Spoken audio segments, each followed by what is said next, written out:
ल हाम्रो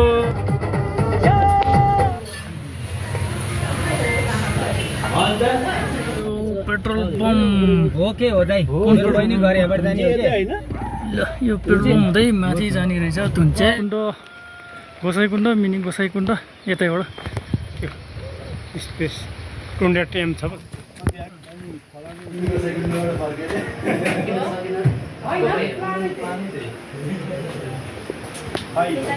ल धुम्चे छेउको महाभन्जा रेस्टुरेन्टमा खाना खाइसकेपछि अब सुरु भयो हाम्रो गोसाइकुण्ड ट्रेक। त्यसकोबाट हिँडेपछि सबभन्दा फर्स्टमा सानो पुल सुरु भयो ल गाइस हजुर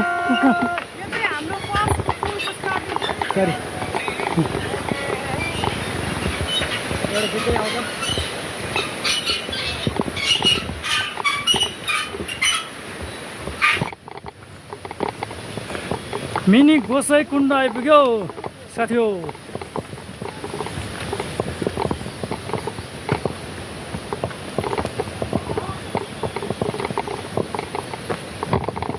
हो त होइन के हो अब यो र उही माथि पुगेपछि मात्र हो। ए यही हो यो मिनी गोसाइकुण्ड हेर त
सबै ठक्काइ नासहरूसँग आइएछ।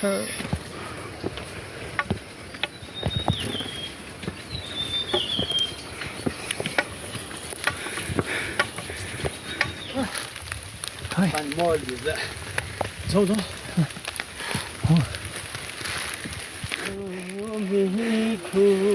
गोसाइकुण्ड यात्रामा पानी परेको छ।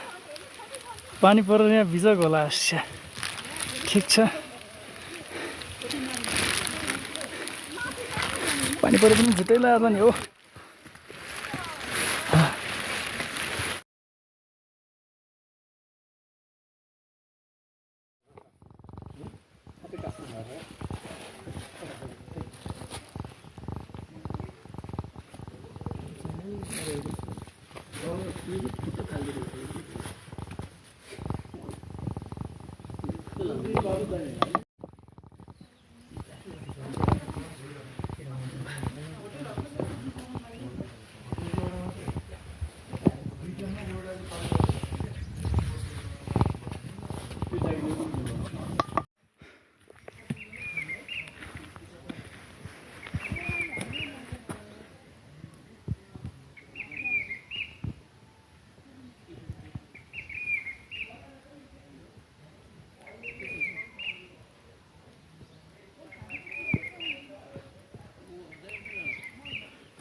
अब चाहिँ हामी गोसाइकुण्ड जान्छौँ। बिहानको 5:30 भयो। हामी चाहिँ यो रेस्टुरेन्टमा पछि लाङटाङ रिभ्यू होटेल छ। यताबाट आएको हामी हिजो। अब हामी यहाँबाट जाँदैछौँ।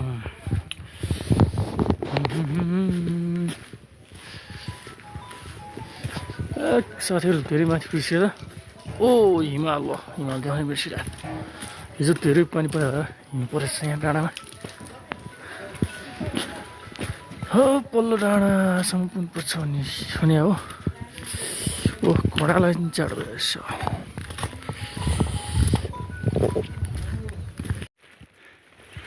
यसरी गोसाइँकुण्ड आउँदाखेरि उहाँले गरे जस्तो फुलको नजिक गएर सुँग्ने, फुल चलाउने चाहिँ नगरौँ होला। अहिले फ्यान बेहोस भयो भने अनि सबैले दुःख पाउँछ। अनि यसै त सास फेर्नु गाह्रो भइरहेछ।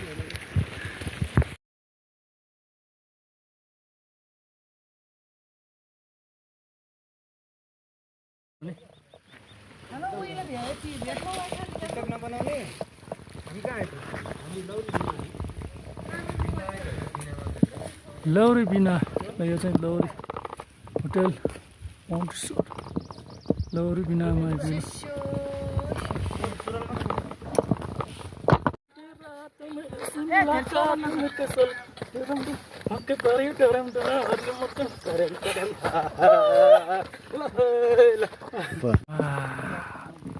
हिमाल हो कि पहाडमा हिजो पानी पर्ने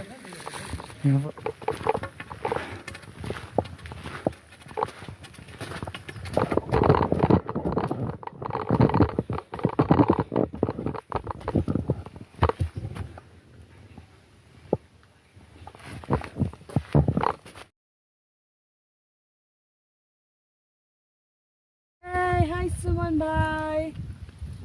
Hello Suman bhai. अब सुरु भयो गोसाइँकुण्ड यात्रा।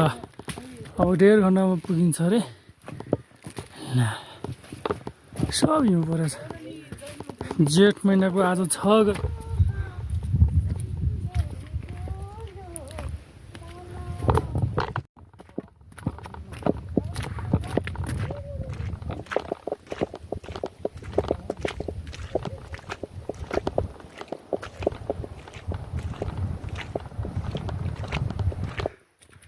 अब गोसाइँकुण्ड भैरव कुण्ड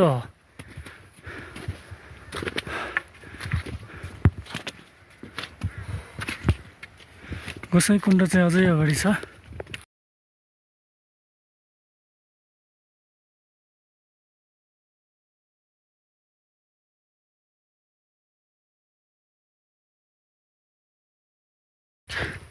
जुत्ताभरि पानी छिरिसक्यो।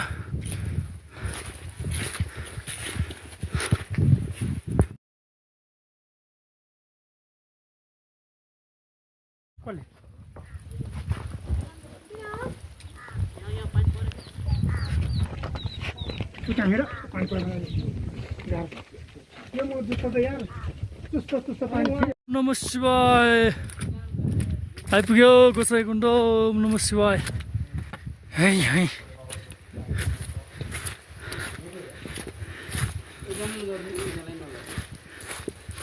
ल आइपुग्यो। ल ओम नमः शिवाय।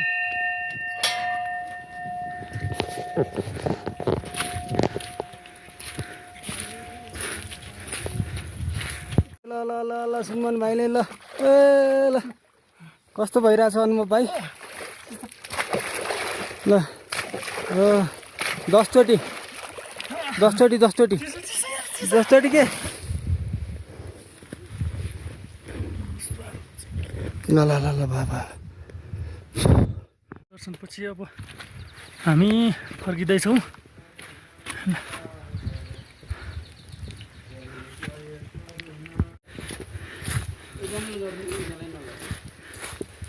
ल पुग्यो। ल ओम नमः शिवाय।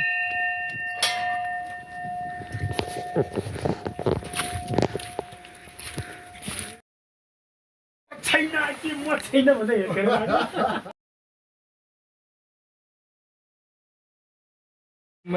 डाँडा पारी जुनमा मन चरी उड्यो मनै फरा।